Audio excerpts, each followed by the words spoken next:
todos. Amén. Y que es una experiencia también de comunidad. Y meditando más después, ¿qué es ser hijo de los mandamientos? ¿Qué es ser hijo de los mandamientos o hija de los mandamientos? Y una cosa no puede surgir sin la otra. Para que seamos hijos de los mandamientos tenía que primero recibirse el mandamiento o los mandamientos. Tendrían que haber sido introducidos al conocimiento de los hombres. No solamente haber sido hechos conocidos en tal generación, 3.500 años atrás, pero que esa generación tomara la responsabilidad de transferirla, de transmitirla, de asentarla en cada generación que viniera. Luego, inmediatamente durante ese primer año, en el desierto de Sinai, Sin dijimos que significa desierto, hay lugar de destrucción o lugar desolado. Perdón, ¿cuál fue la otra palabra? De ruina. Amén. Entonces ellos estaban prácticamente en el desierto de la ruina, de la desolación, es decir, donde no se podía sobrevivir. Pero aún así Dios los trajo a ese lugar, no para castigarlos, pero para que ellos dependieran completamente de Él. Es decir, Él quería demostrarles que Dios no solamente tenía la posibilidad de liberarlos de aquel opresor, una nación poderosa, gigante, que los había subyugado por tanto tiempo, pero al mismo tiempo abrir el mar, manifestar todas las señales, milagros y prodigios, pero ahora recibir sustento de la mano de Dios. Agua, pan, maná, comida, carne, provisión, que sus ropas, dice la palabra, no se desgastaron, o sus zapatos durante todos esos 40 años en el desierto. Una provisión completa. Un descanso completo. Ese es el verdadero menujá de reposo, descanso completo, porque tú no estás preocupado que si vas a comer el próximo día, si vas a beber agua. Obviamente habían personas exigentes que en el momento que miraban un poco de carencia inmediatamente saltaban a exigir, pero no les faltó. Sobrevivieron.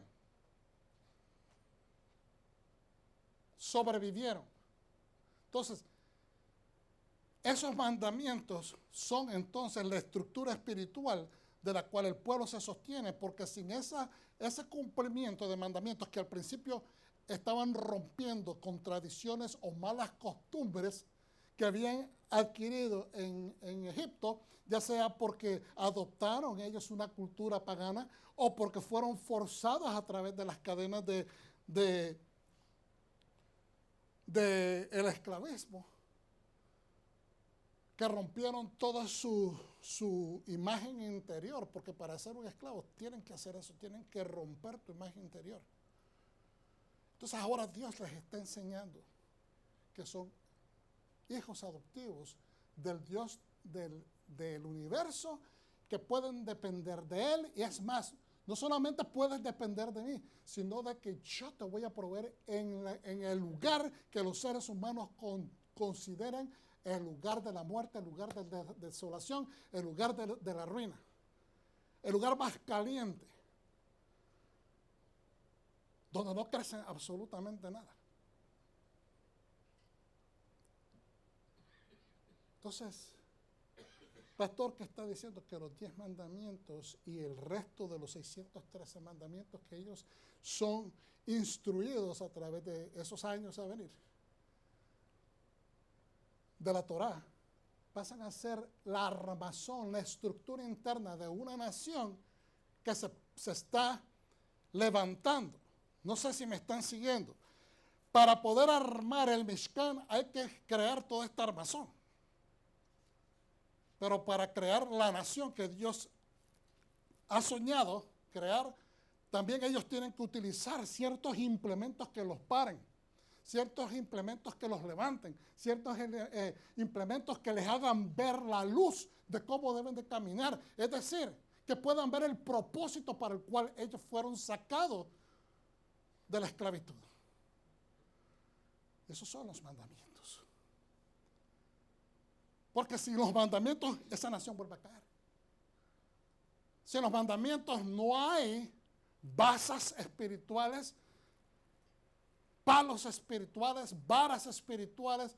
No existe ningún tipo de cobertura o tela espiritual. Los mandamientos dan el efecto interno, espiritual, mental.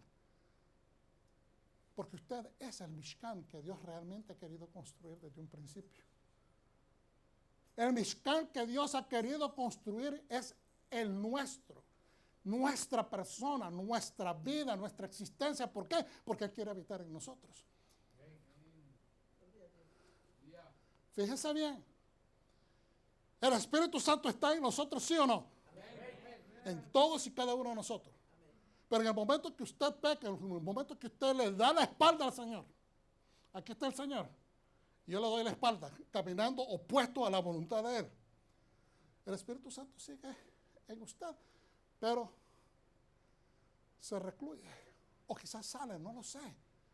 Pero mi instrucción bíblica dice de que Dios no quiere habitar donde hay suciedad. Dios no está contento donde hay pecado. Dios no está contento donde se le desobedece.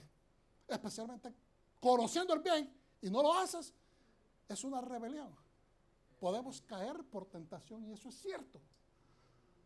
Pero si no te arrepientes y continúas habiendo probado la verdad, entonces es una rebelión. No sé si me estoy explicando. Todos podemos caer, podemos resbalarnos, podemos tropezar, podemos ser tentados.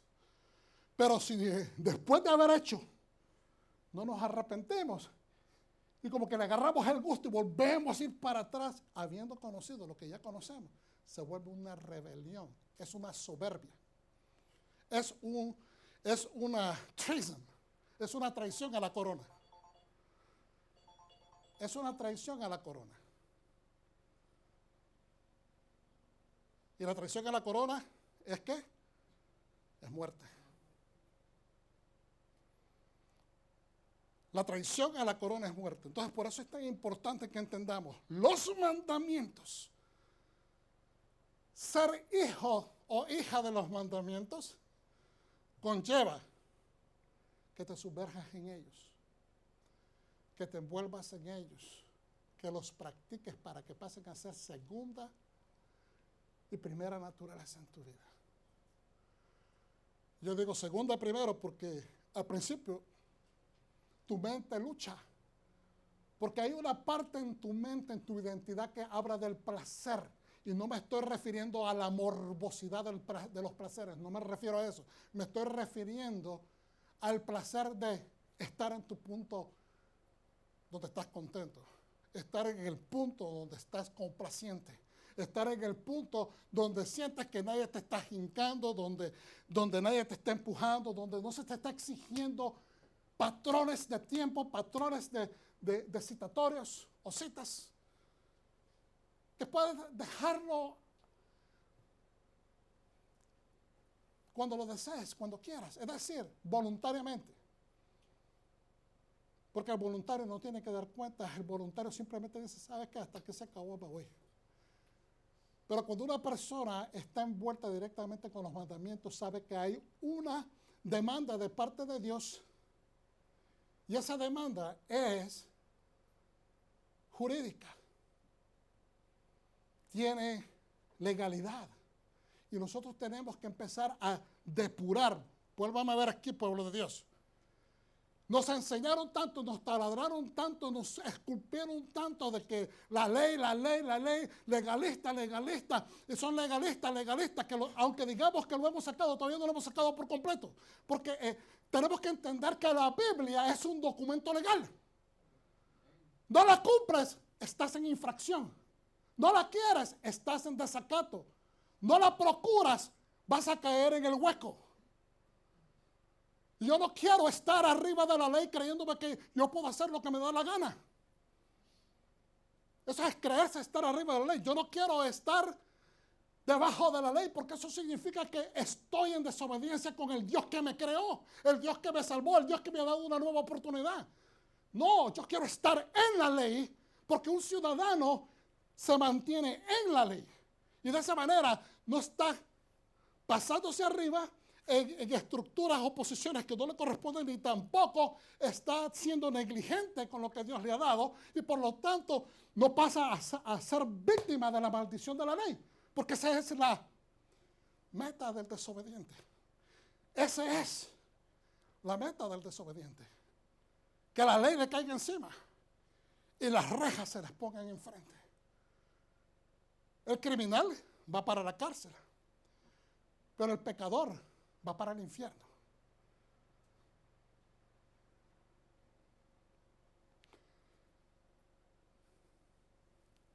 Yo no sé si estoy haciéndome claro.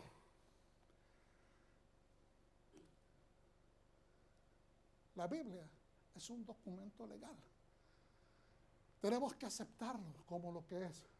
No es un documento para que nosotros lo pongamos en un patrón utópico, la utopía. ¿Qué es una utopía? Es algo que realmente es un mundo perfecto donde no existe ningún tipo de contabilidad o de dar cuentas a nadie.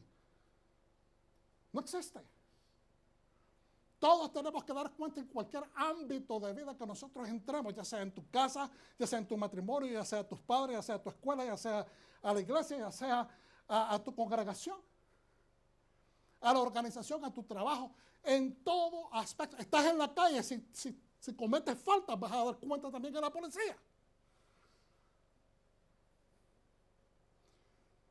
No hay ningún ámbito de la vida. No te cuidas, no cuidas tu salud, le vas a dar cuenta a tu cuerpo. O tu cuerpo te va a pedir cuentas, mejor dicho, porque no has cuidado la salud. Entonces, no podemos creer en esta situación. Hay legalidades en todas áreas de vida. En lo natural, mental, espiritual, intelectual. Al que más se le da, dice la palabra, ¿qué dice? Más se le requiere. Entre más sepas, se requiere que tú compartas el conocimiento que tienes. Es decir, ¿qué está diciendo el pastor entonces? Que tenemos que hacer nuestra parte. Todos y cada uno de nosotros tiene que hacer la parte. Si se te asignó un pie cuadrado, tienes que hacer tu parte en ese pie cuadrado. Si Dios te asignó unas cuerdas más grandes, tienes que hacer tu parte dentro de lo que Él te ha proveído. Al que más se le da, más se le requiere. Es una legalidad. Amén. Ok. Aleluya. Santo es el Señor. Gracias, Padre. Aleluya.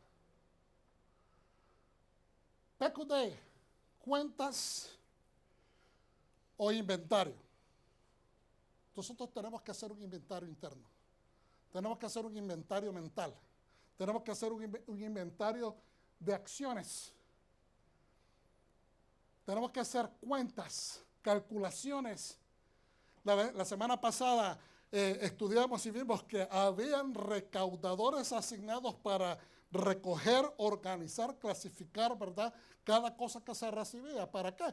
Porque habían cosas de oro, habían cosas de plata, habían cosas de cobre, y habían piedras preciosas, habían cada una de esas cosas que se tenían que hacer.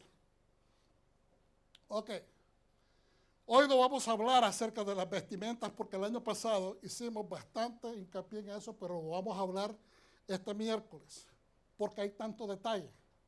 Hay demasiado detalle y hay demasiadas aplicaciones, tanto físicas como espirituales, que es necesario estudiarlas, en darle el tiempo de 1 hora y media por completo a esta área.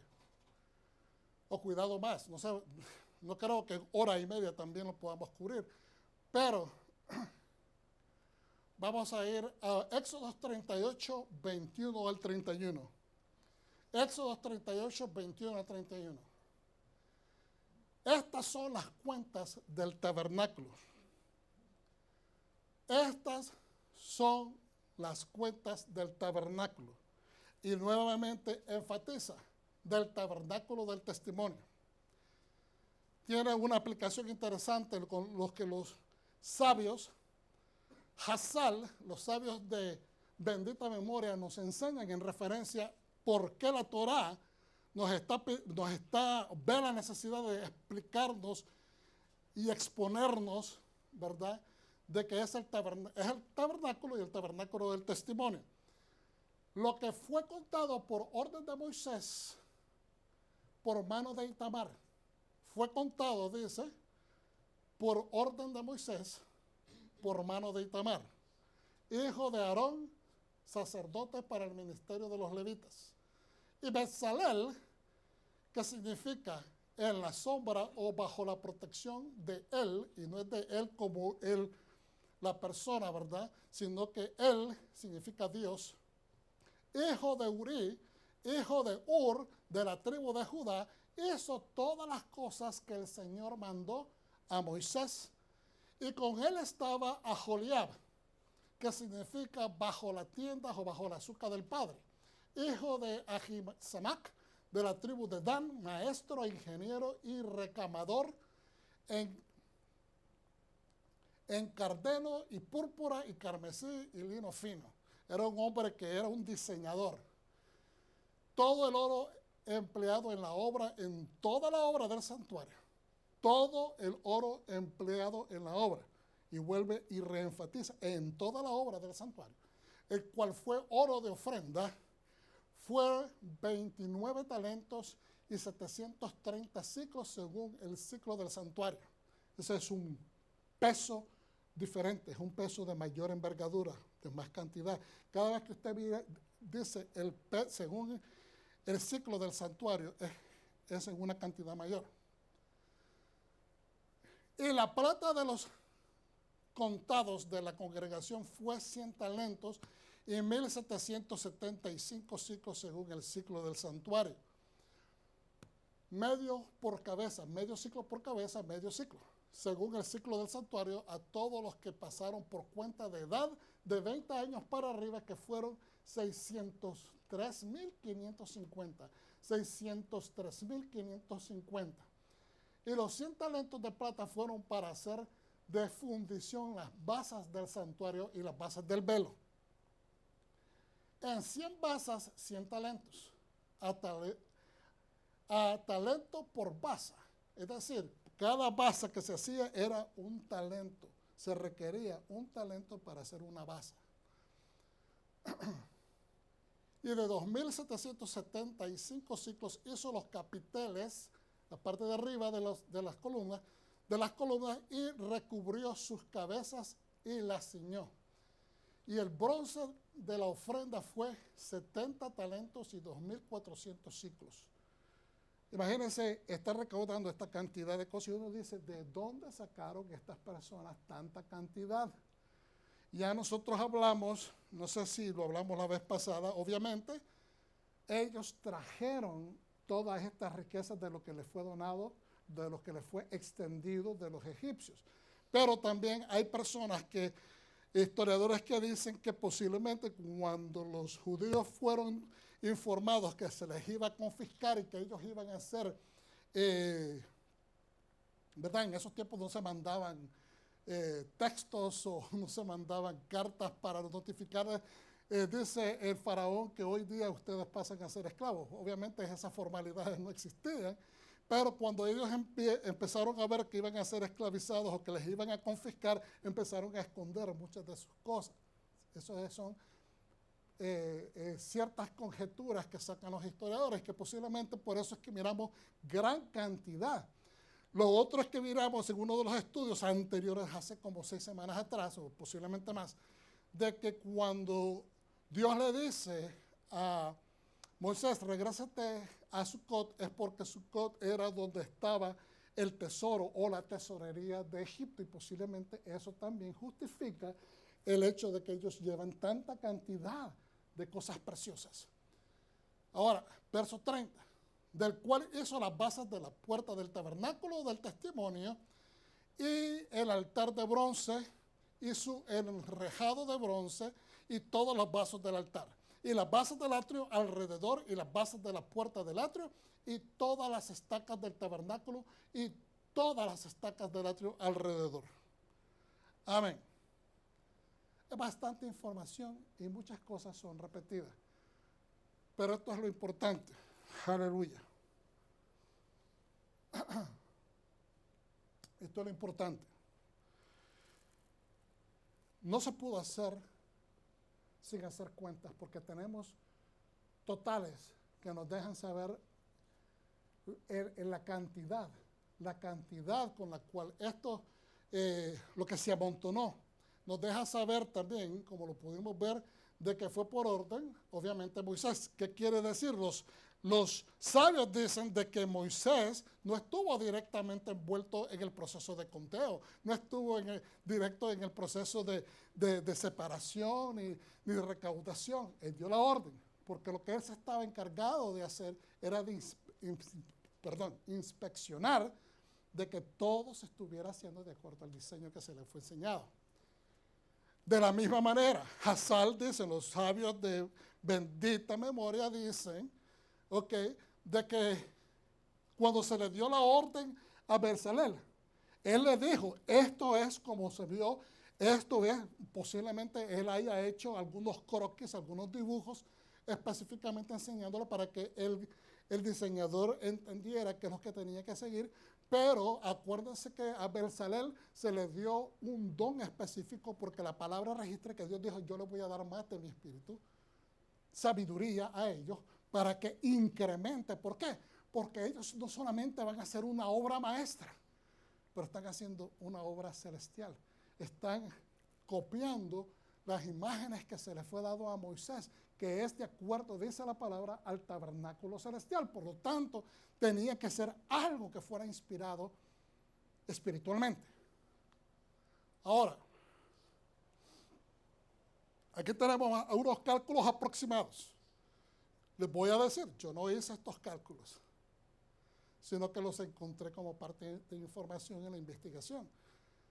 No les puedo asegurar que son todos exactos, porque no los he puesto yo mismo a prueba. Simplemente es una aproximación para que entendamos un poquito de qué estamos hablando. El Easton Bible Dictionary dice que el material usado de la construcción y su costo aproximado es el siguiente. Aquí ustedes pueden ver esta foto que tiene oro, tiene plata y tiene cobre. 29 talentos son 730 checas de oro. 100 talentos son 1.775 checas de plata. 70 talentos son 2.400 checos de bronce o cobre. Un talento es equivalente a 75.40 libras. Vamos a decir 75 libras. Un talento pesa 75 libras. Hace un tiempo atrás miré una noticia, y no es para reconocer de alguna manera lo que hizo este hombre, porque fue un ladrón.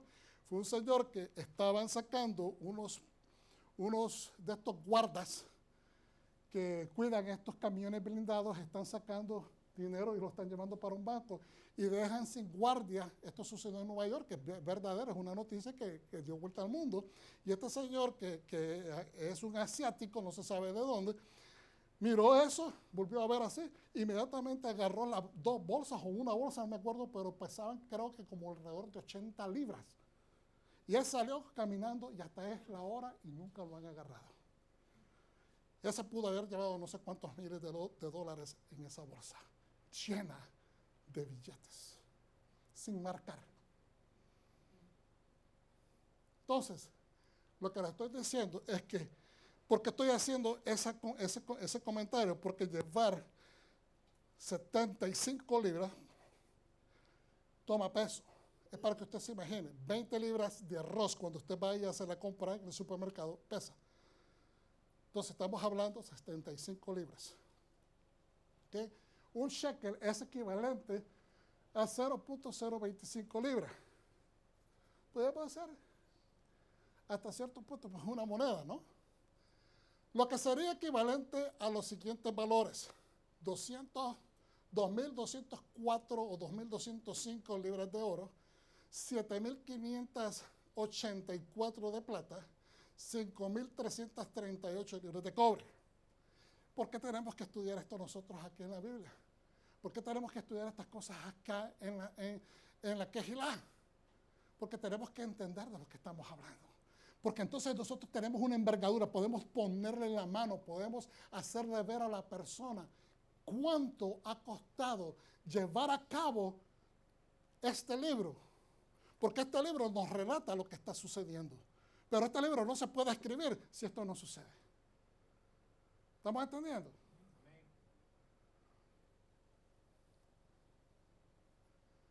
Aleluya. ¿Yo lo pasé? Ok. El primer trimestre del 2011, ¿verdad? Estos son algunos datos que ellos dieron. El oro estaba a 1.383, digamos, la onza. La plata estaba a 29, digamos, 30 dólares la onza. Estamos redondeando. Cobre, 28 centavos la onza. Posiblemente un poquito más caro porque ahora el cobre está carísimo. Se lo andan robando a veces hasta de los edificios, ¿sí o no? Ustedes han visto las noticias, está caro y escaso. Y eso de escasez, ¿qué es lo que hace? Crea un precio más alto en la demanda. Entonces ahora, convirtiendo a libras, 35.277 onzas de oro por 1.382.96, que es el precio, vienen siendo 48.786.306 dólares con 52 centavos. ¿Estamos entendiendo? ¿Cuánto oro estaba invertido en ese momento en equivalencia a hoy día? Estamos viendo esto con ojos de hoy día, cuánto hubiese costado si lo tuviéramos que reproducir hoy. ¿Estamos entendiendo? Que en aquel momento no tenía esa equivalencia alrededor del mundo, pero esto es lo que costaría hoy. 3.594, perdón, las onzas de plata, creo que es 3.596.982 onzas de plata por 29.80 que estaba en ese precio. Son 3.594.982 y 90.445 onzas de cobre por 28 centavos serían 25.324. Es decir, el total serían como alrededor de 52 millones y medio que fueron en metales preciosos nada más. Metales preciosos nada más. En plata te pusiste el mismo número en los dos lados. ¿Perdón? En la plata, en los dos números del mismo lado. No lo multiplicaste por 28 dólares. Tiene 3.594.900 y el mismo número que tienes allá. Ok. Después me dice cuándo tengo que hacer, si tengo que hacer una corrección. Pero, ok. Consideremos la parte de los textiles y la construcción del Mishkan, que consistía en 4 capas. Una capa de lino blanco costurado con escarlata, es decir, tela roja. Una capa hecha de tela costurada con pelos de cabras, que viene hoy en día a ser lana. Capa hecha de pieles de carneros. Capa de pieles hecha de una piel impermeable de tejón. Otros dicen que era piel de delfines o de focas.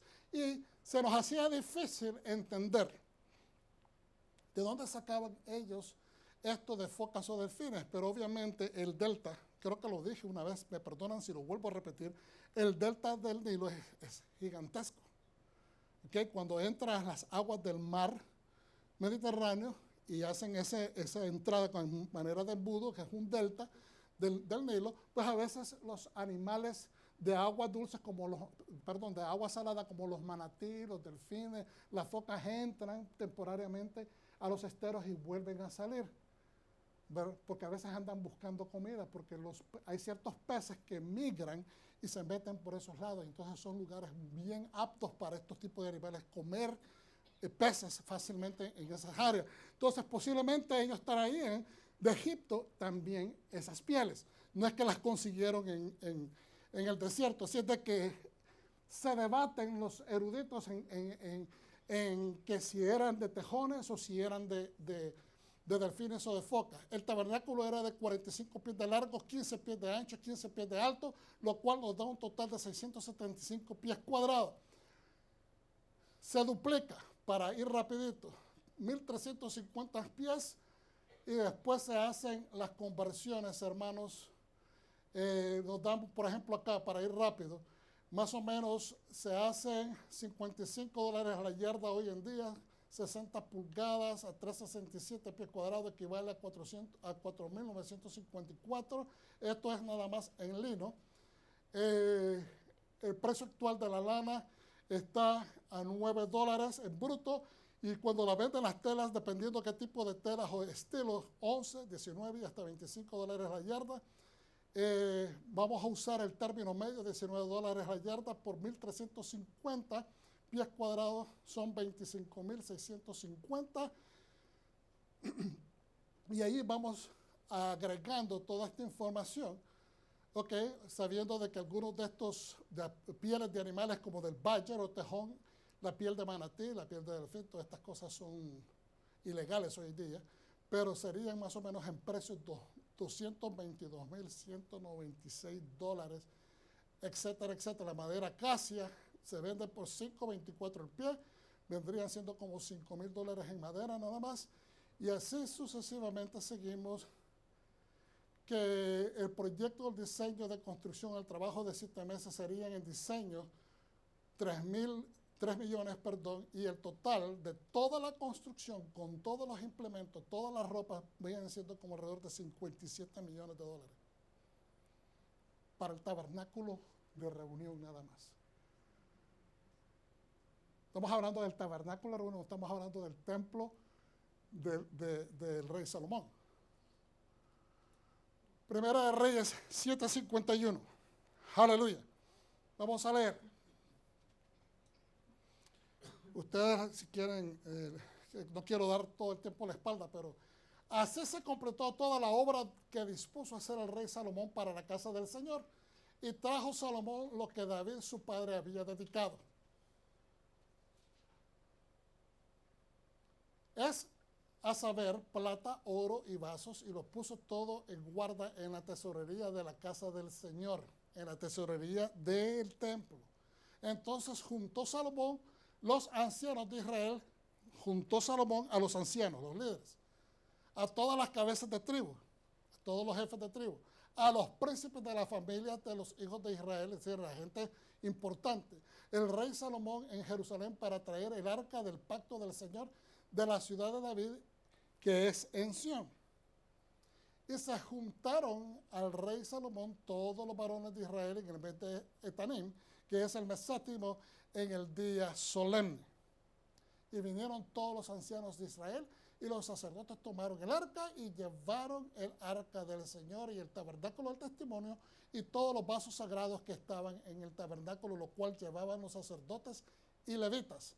Y el rey Salomón y toda la congregación de Israel que a él se había juntado estaban con él delante del arca, sacrificando ovejas y bueyes que por la multitud no se podían contarse ni enumerar.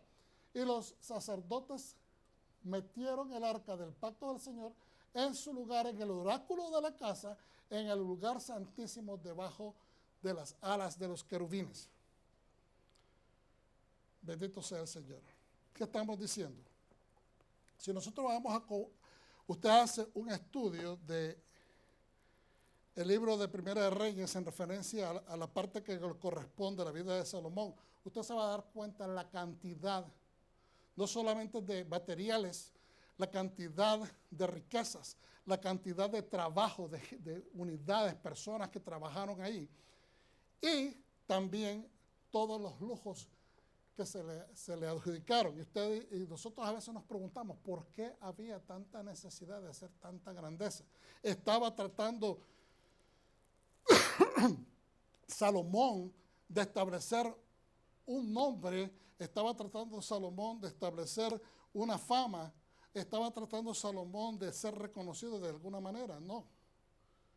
Lo que estaba tratando de hacer Salomón era rendirle gloria al Dios de los ejércitos, rendirle gloria al Dios de la creación. ¿Por qué? Porque si nosotros miramos, él compara como un buen judío, como un buen rey, compara lo que se hizo, el esmero, la entrega, la dedicación, la santidad con la cual el pueblo se entregó a la fabricación del Mishkan en el desierto, y esto Hazar lo compara. Y dicen de que no importó cuánta riqueza trajeron. Creo que es Or HaHaim que dice esto. Okay, de que no importa cuánta cantidad, cuánta riqueza, cuánto material. Okay, porque dice, esta palabra, la palabra que se utiliza cuando se refiere a las riquezas ahí en el hebreo original, es mamón. Eso, no importa cuánta riqueza se le haya traído para edificar el edificio, pero es el nivel de santidad lo que marcó la diferencia para el pueblo de Israel. Entonces ahora el rey Salomón no va a hacer menos que eso. Él sabe la responsabilidad que Dios le ha dado, y nosotros en los estudios que hemos recibido de los maestros con los que estamos estudiando, aclaran bien específico de que Dios crea el universo, pero crea la tierra, con todo lo que hay en la tierra, con todas las grandezas, con todos los animales, con toda la flora, con toda la fauna, con los ríos, con los mares, con las montañas, con relieves preciosísimos que son incomparables. Que cuando nosotros vemos no podemos más que decir, wow, qué grande que es la creación. Y no podemos decir que eso explotó y se hizo solo. Sabemos que hay un creador, pero entonces dice que Dios hizo la tierra y terminó de hacerlo todo y finalmente puso al hombre. Pero una vez que puso al hombre, desde el principio dice de que él tomó una tierra específica que él escogió, de una parte en el Medio Oriente, formó al hombre y lo introdujo a un lugar que él todavía había apartado, llamado Edén. Y puso al hombre allí. Ese fue el prototipo primero de un templo. Y el representante, porque dice la palabra claramente que Dios hizo al hombre a su imagen y su semejanza. Es decir, es el representante del Dios invisible aquí en la tierra. Entonces lo presenta, y este es el primer Adán de quien nosotros estamos específicamente hablando. Por lo tanto, él representa en el Edén, en el lugar, en el espacio separado, en el espacio santo, él representa a Dios, que el resto de los seres humanos no pueden ver. Pero le dio este lugar específico que era el dominio, era el reino inmediato que Dios le dio específico al hombre llamado Edén. Entonces, hoy en día existe el concepto del reino de Israel, que es el reino de Israel, el lugar que opera de acuerdo a la voluntad de Dios, poniendo en función la Torá, siguiendo la voluntad de Dios y viviendo todos los ciudadanos de la misma manera. Porque no habrá diferencia de ley entre el natural y el extranjero, una sola ley para ambos. Eso significa que estamos operando bajo el mismo sistema. Ese es el reino de Israel. Desde un principio Dios está estableciendo los patrones. Entonces, acá Él está haciendo el microcosmos del reino de Dios, de donde va a girar toda la vida cultural, la vida social, la vida religiosa de Israel en el templo. Por lo tanto, Él tiene que hacer una cosa grande, gloriosa, Porque si las vestiduras del sumo sacerdote tienen que ser conforme a belleza y esplendor, honor y esplendor, entonces él tiene que hacer algo que represente las mismas vestiduras que lleva el sumo sacerdote. Yo he escuchado a muchas personas a veces criticar la opulencia con la cual se llevó a cabo el templo, que no había necesidades. No había necesidad de poner tanto oro tampoco en el primero, pero así lo pidió Dios, así lo diseñó Él, así está establecido el del cielo. Entonces tenemos que establecer con los mismos patrones de grandeza, de dedicación, de envolvimiento y de santidad para que Dios se manifieste y entre y haga presencia, la Shejinah sea depositada dentro del lugar que usted ha construido para el Señor, que el pueblo ha construido para el Señor, porque ya lo dice bien claramente la Escritura. De nada vale que estén trabajando los que construyen el templo si la presencia del Señor no está ahí. ¿De qué sirve? Entonces, al él levantar su oración, no vamos a leerla, que es fabulosa, es una oración de humildad, es una oración que le atribuye grandeza, que reconoce al Dios, que lo reconoce desde el principio de sus orígenes, trayendo al pueblo a la santidad y al conocimiento de Dios. Y entonces en eso dice él, de que le pediste a mi padre que hiciera este templo, pero él no pudo y me diste ese privilegio a mí. Estoy parafraseando. Y él lo único que le pidió es grandeza inteligencia, sabiduría para dirigir a su pueblo. Hermanos, la grandeza la tenía ya el varón. La inteligencia ya la tenía. Tenía sabiduría, era un arquitecto, era un hombre que plantaba, es un hombre que hizo, dice las mismas escrituras, que hizo disertación de muchas cosas sobre frutas, sobre animales. Era un hombre muy sabio. Pero aún pidió más sabiduría para guiar al pueblo. ¿Qué estoy diciendo con todo esto que estoy explicando? Que la imagen del rey como el ungido de Dios representa la imagen de Dios enfrente del pueblo. Pero la imagen del sumo sacerdote dentro del templo representa la imagen del Dios, la imagen de Mesías, que es el que viene y hace expiación por nosotros y nos pone en referencia a las cosas de Dios, nos levanta, nos expía para que podamos pararnos enfrente de Él.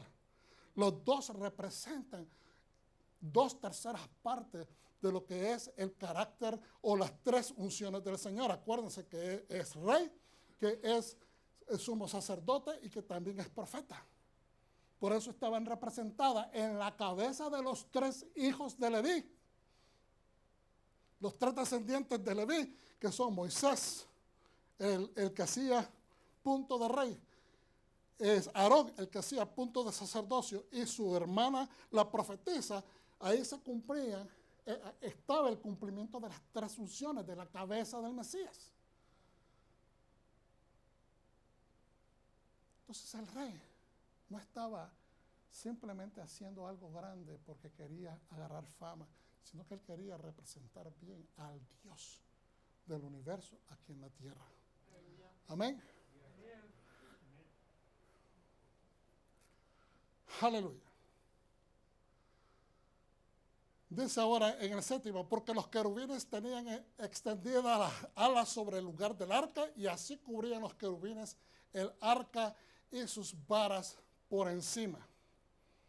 Es bien interesante esta conexión que voy a hacer, porque dice la palabra que Bezalel recibió sabiduría y Bezalel decía claramente, vamos a ir atrás para que lo veamos nuevamente, es la sombra o bajo la protección de Dios. ¿Qué es lo que dice el Salmo 91? Que si estamos bajo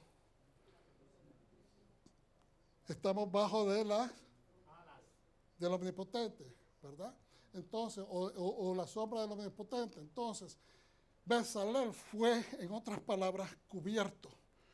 Así, imagínense cada vez que va a dispensar una unción, un empoderamiento del Señor para un propósito profético que se va a desarrollar en esa persona, el Espíritu Santo siempre hace la misma función, hermanos. Desde el principio estaba sobre las aguas y estaba, ¿qué?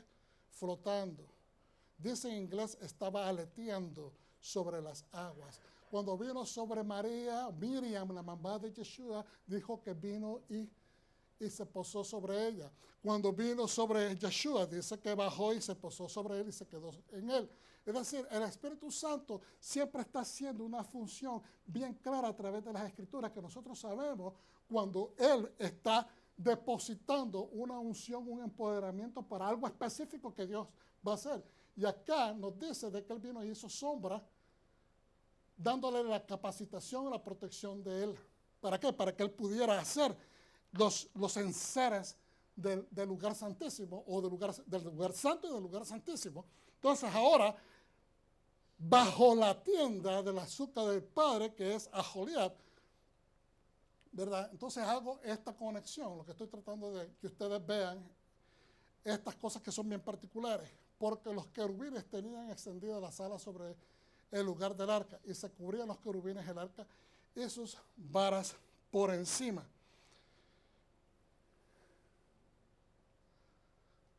A veces Dios, a manera de los enseres, y esto es una aplicación espiritual, ¿ok? Que es lo que quiero compartir, que a veces Dios está poniendo como alas de querubines, como alas, sus propias alas sobre nosotros, cubriéndonos, trayéndonos a interpretaciones, trayéndonos a una educación más alta, trayéndonos a un conocimiento mayor. Pero a veces nos salimos, a veces no queremos entrar, a veces no nos queremos dejar cubrir. El arca está estática. El arca, a menos que fuera movida bajo la dirección de Dios o bajo una necesidad, en este caso iba a ser movida de un lugar donde estaba en la ciudad de David, iba a ser transportada hacia su lugar donde iba a reposar para siempre, que era el templo, el lugar santísimo en el templo. El arca no se movía. La tapa del propiciatorio, que es donde está describiendo que son los querubines con sus alas extendidas, no se movía. Dios está cubriéndonos hoy en día con sus alas. Nunca nos ha dejado de cubrir, porque estamos habitando debajo del abrigo del Altísimo. Es una representación del Mesías. Es a través de Él que Él está llevando la tarea de cubrirnos. Es a través de Él que Él ha extendido su manto, que se puede extender a todo el universo. Y nos está cubriendo entre sus talits. Pero tenemos que entrar nosotros. El sumo sacerdote entraba. El arca no salía para conocer al pueblo, para ver al pueblo. Era el sacerdote en representación de la nación de Israel que entraba solamente una vez al año, ¿ve? Y él entraba ante la presencia del arca. ¿Qué es lo que está diciendo? Que somos nosotros los que tenemos que entrar. Que somos nosotros los que debemos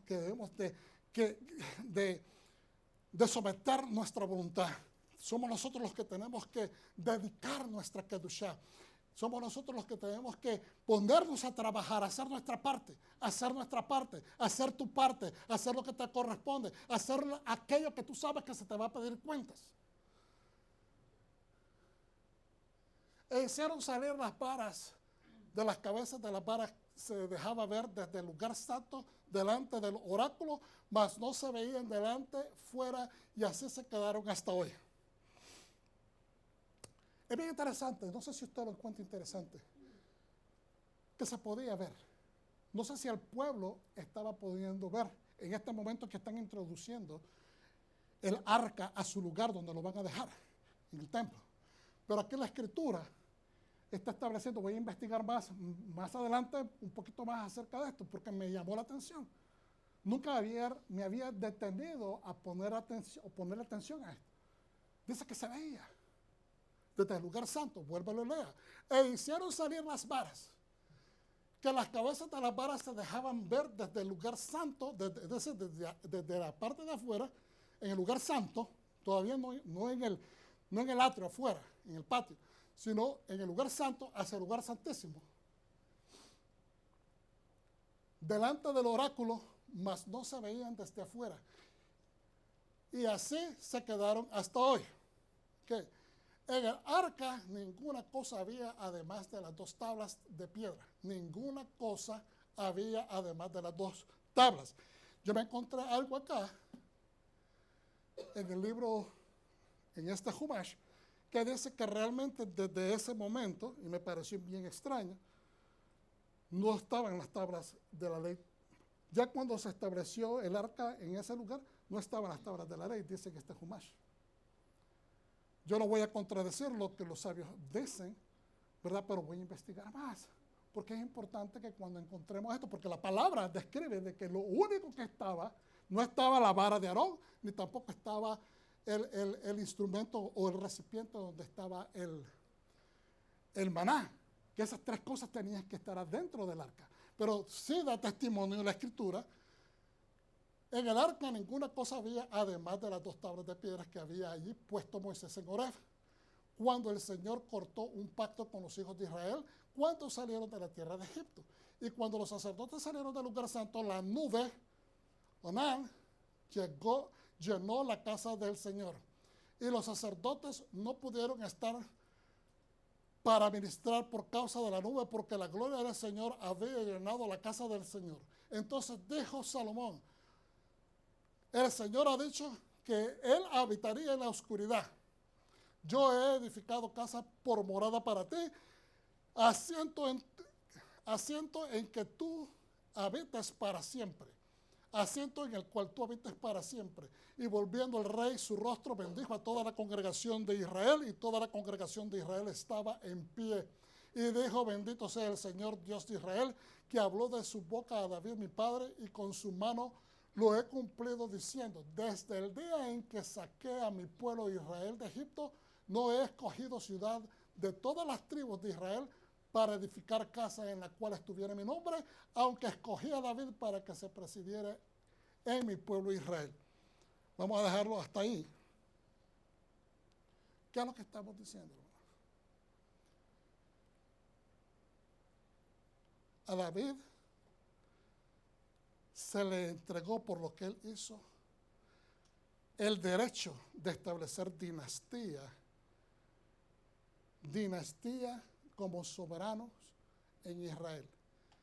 Ningún rey puede ser nombrado rey en Israel a menos que sea de la sangre de David. Está como estatuto perpetuo. Las misericordias eternas que le entregó a David no solamente son de ese shalom o de una salvación, es esa perpetuamente, es parte integral el hecho de que él va a tener un representante en el trono para siempre. Y se cumple con Yeshua, porque él vive para siempre. Ahora, luego venimos y dice de que David fue el que estableció el diseño. Él estableció los primeros diseños. Él fue el que presentó el plan a su hijo. Su hijo, entonces, David hizo su parte. Pero la parte que no le pudo dar permiso a Dios a él fue el de llevarlo a cabo. ¿Por qué? Porque él era, como ya dice en la Escritura, era un hombre que tenía sangre en sus manos, era un hombre que tuvo ciertos deslices. Y entonces Dios, que es un Dios justo, santo, soberano, y más que todo eso, santo, santo, santo, 3 veces santo, no podía permitir de que el templo pues sufriera ese tipo de reproche. Porque es aquí donde viene la situación que quiero explicar. ¿Okay? El reproche es cuando una persona ha sido encontrado falto de justicia, falto de entrega a la voluntad de Dios, de hacer la voluntad de Dios, de caminar en santidad. Una persona recibe reproche cuando alguien ha cometido esa falta que va en contra de los preceptos divinos. Usted puede criticar a cualquiera que usted le dé la gana. Nosotros nos han criticado. Como dice aquella famosa historia, ¿verdad? La del burrito, la del viejito y del joven. No hay manera que usted le dé gusto a la gente. Siempre va a haber alguien que critique. Siempre va a haber, por eso es que uno no puede poner el enfoque en esas cosas. Pero donde usted debe de preocuparse es que si el líder tiene algo reprochable en el carácter. Esas son las cosas que nosotros debemos de ver. Porque que me guste, que no me guste, son cuestiones de ¿cómo se dice?, de predilección. Pero que si hay algo que reprochar desde el punto de vista divino, ahí es donde está la situación. Entonces, él tenía algo reprochable, por eso no pudo construir el templo. Ahora le cae en la mano a su hijo Salomón. Y Salomón hace una obra maestra. Que dice la palabra que no hubo ninguna otra inauguración como esa en toda la historia de Israel. Ni en toda la historia de la humanidad. No hubo tantos sacrificios para honrar a un Dios como se hizo esa vez en Israel. Ok. En el arca ninguna cosa había además de las 2 tablas. Ya le dijimos eso. Y cuando los sacerdotes salieron del lugar santo, la nube llenó la casa del Señor. Y los sacerdotes no pudieron estar para ministrar. Vamos al 13, creo que fue donde y yo he edificado casa por morada para ti, asiento que tú habites para siempre. Luego que él termina su oración, dice, verdad, como lo acabamos de leer, la presencia, la Shejinah, desciende y se establece. ¿Qué significa cuando la Shejinah desciende y se establece? Que Dios está completamente agradado con lo que se ha hecho. Que el requisito físico se cumplió. Que el requisito del diseño, el blueprint, se llevó a cabo. Que el requisito de santidad está allí cometido. De que los requisitos, digamos, de purificación están ahí. Es decir, todo el protocolo necesario está cumplido. Dios se agradó y por eso se manifiesta su presencia. Aleluya. Santo es el Señor. Vamos a Lucas y terminamos con esto. Lucas 16, verso 16 en adelante, perdón, 1 en adelante. Y dijo también a sus discípulos, había un hombre rico al cual tenía un mayordomo y este fue acusado delante de él como disipador de sus bienes. Y le llamó y le dijo, ¿qué es esto que oigo de ti? Da cuenta de tu mayordomía. Pueblo de Dios, vuelve a ver acá. Usted se va a parar ante el gran rey y le va a decir, dame cuenta de tu mayordomía. Dame cuenta, hermana, hija de Dios, de tu mayordomía. Dame cuenta, hermano, de tu mayordomía.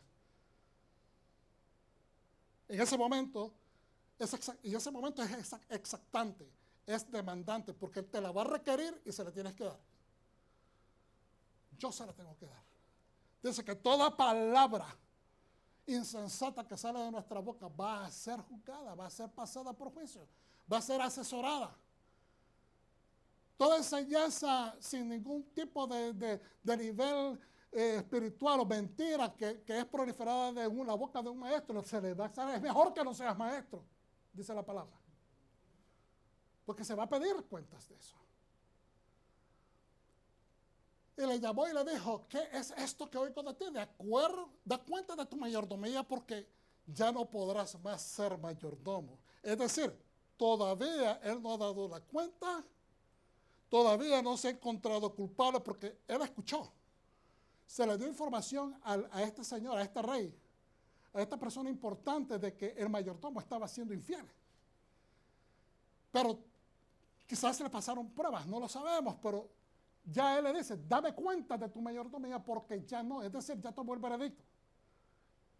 Tiene que tener información de inteligencia más profunda que simplemente me dijeron. Entonces el mayordomo dijo dentro de sí, ¿qué haré?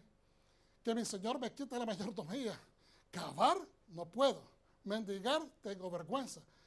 Yo sé lo que haré para que cuando fuere quitado la mayordomía me reciban en su casa. Y llamando a casa a uno de los deudores de su señor, dijo el primero, ¿cuánto debes a mi señor? Y él dijo, 100 batos de aceite. Y le dijo, toma tu obligación y siéntate presto y escribe 50. Después dijo a otro, ¿y tú cuánto debes? Él dijo, 100 coros de trigo. Y él le dijo, toma tu obligación y escribe 80. Y alabó el Señor al mayordomo malo por haber hecho discretamente, porque los hijos de este siglo son en su generación más prudentes que los hijos de la luz. Fíjense bien, y esto lo mencioné creo una vez, no sé si el año pasado o el año antepasado. Él alabó el Señor. Yeshua, el Rey de justicia, alabando a la persona injusta que está haciendo esto. Cuando se traduce, pierde realmente el enfoque de lo que está diciendo. Pero él está alabando de que el hombre se haya osado hacer disposición, de las cosas que no les pertenecen.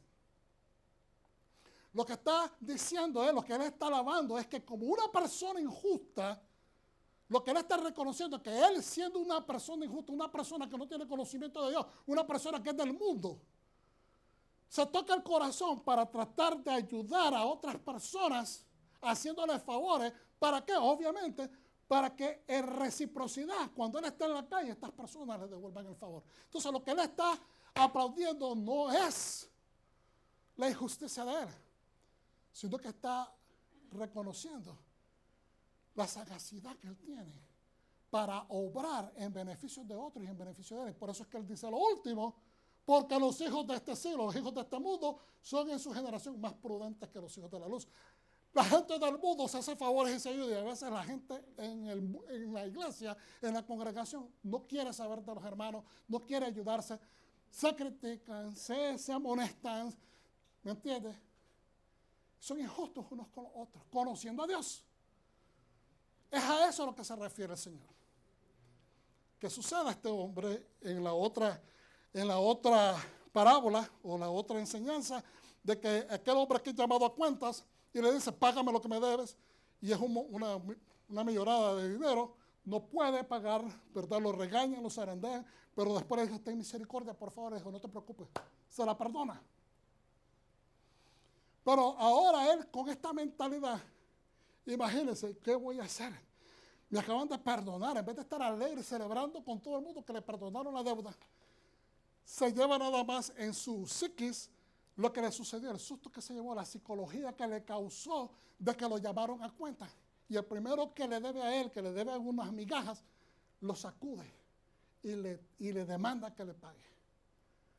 Pero ahora los testigos lo miran, le llegan a decir al Señor lo que él acaba de hacer y después le revocan el perdón.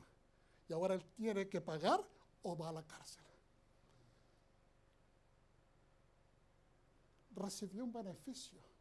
La gracia, hermanos, la gracia es bien poca en el mundo. Es bien poca. Que alguien te dé gracia, que alguien te perdone. Mire, agradezca a Dios cuando esas manifestaciones de beneficio, de ese favor se manifieste de parte de una persona que usted sabe que no conoce a Dios. Porque obviamente Dios está trabajando en el corazón de esa persona para beneficiarte a ti, hijo del reino, hijo del pacto. No lo digas, ay, qué suerte. Eche esa palabra fuera. Nosotros no caminamos por suerte, caminamos por la gracia, en la gracia del Señor.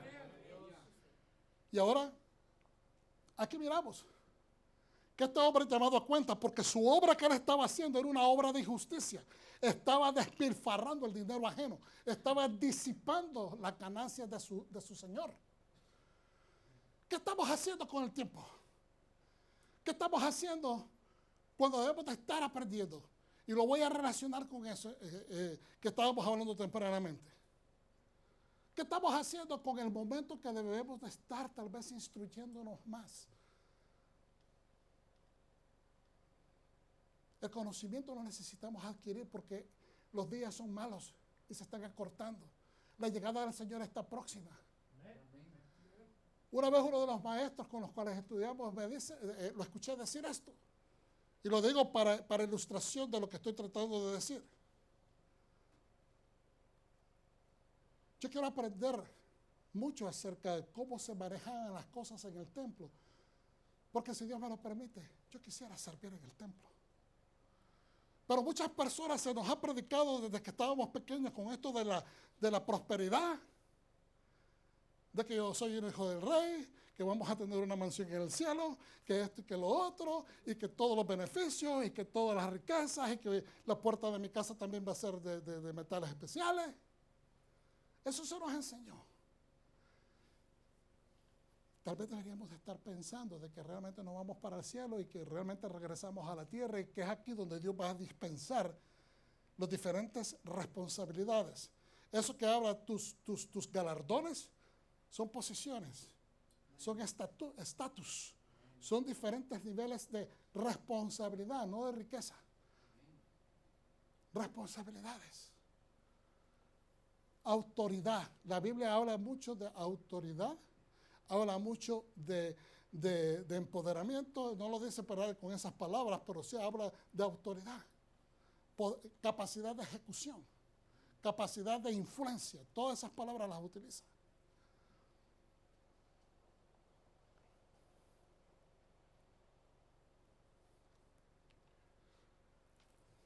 Dice acá,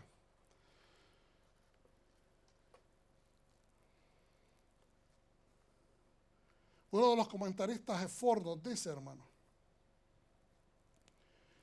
comenta que en el tabernáculo cada parte individual debe de ser hecha con tanta especificación y santidad para que sobreviva intactamente a través del tiempo las guerras. Y uno más adelante dice que por eso es que el Mishkan nunca fue destruido, nunca fue conquistado, nunca fue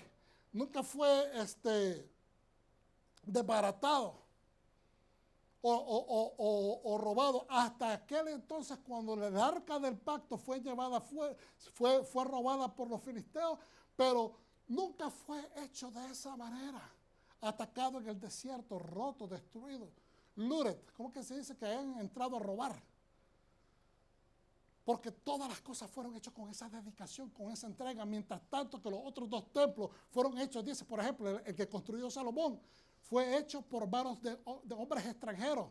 Les mandó siervos, les mandó no solamente madera extranjera, pero también les mandó fuerzas de trabajo extranjeras. No fueron realmente nada más judíos o israelitas construidas. Entonces dice que a eso se refiere también, de que Dios quiere que nosotros nos dediquemos de una manera especial a la construcción del Mishkan. Mashiach nos dice de esta manera: ha llegado la hora, y ya la es, que los verdaderos adoradores adorarán en espíritu y en verdad. Ese es el material con el que se construye el Mishkan nuestro de hoy día. Adorar al Padre en espíritu. El espíritu es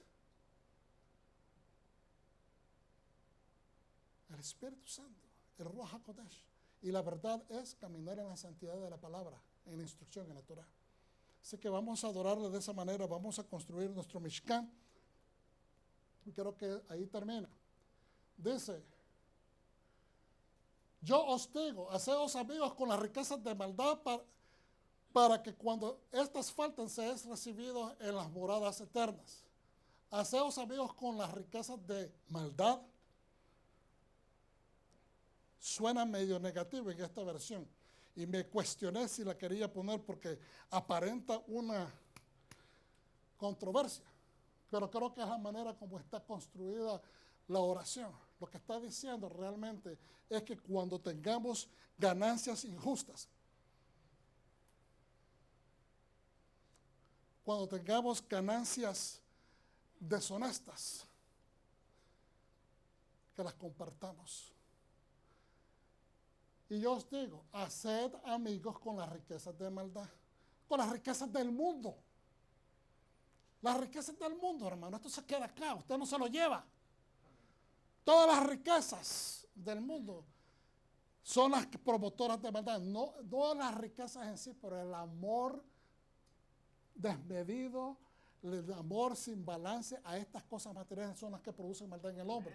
Pero lo que está diciendo es que con las riquezas en el mundo hagamos amigos para que cuando estas te falten, Está refiriéndose nuevamente a la riqueza, seáis recibido en las moradas eternas. En otras palabras, tus acciones de justicia, si tienes esta ganancia, este dinero, esta riqueza, que el mundo pierda la cabeza por ella, tú no la pierdas. Es más, haz tus acciones de justicia cuando las tengas, cuando tengas mucho, es cuando más debes de hacerlo para que seas recibido en las moradas eternas. En otras maneras, haz acciones de justicia para que estos te sirvan de monedas de recibo y Dios te vea como una persona de justicia y reciba la justicia que tú sembraste. El que es fiel en lo muy poco, también es en lo mucho será fiel.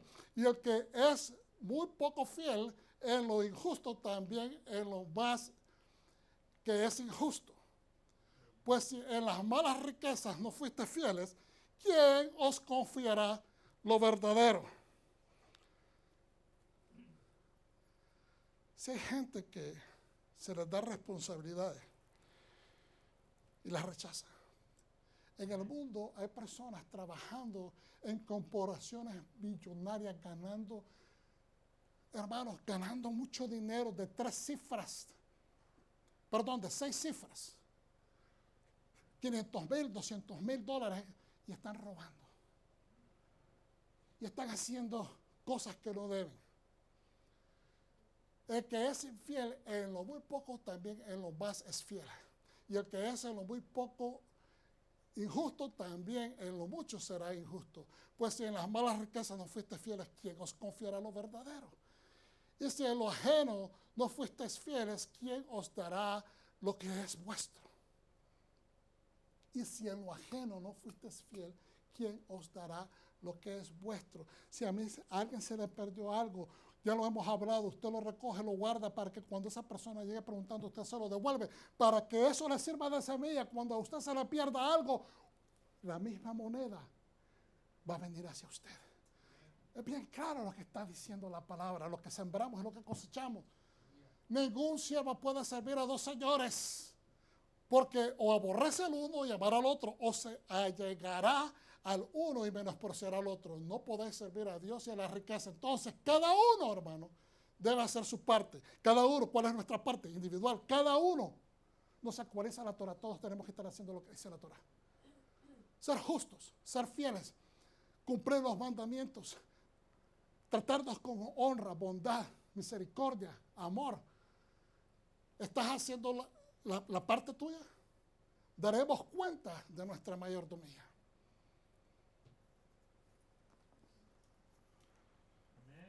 Daremos cuenta de nuestra mayordomía.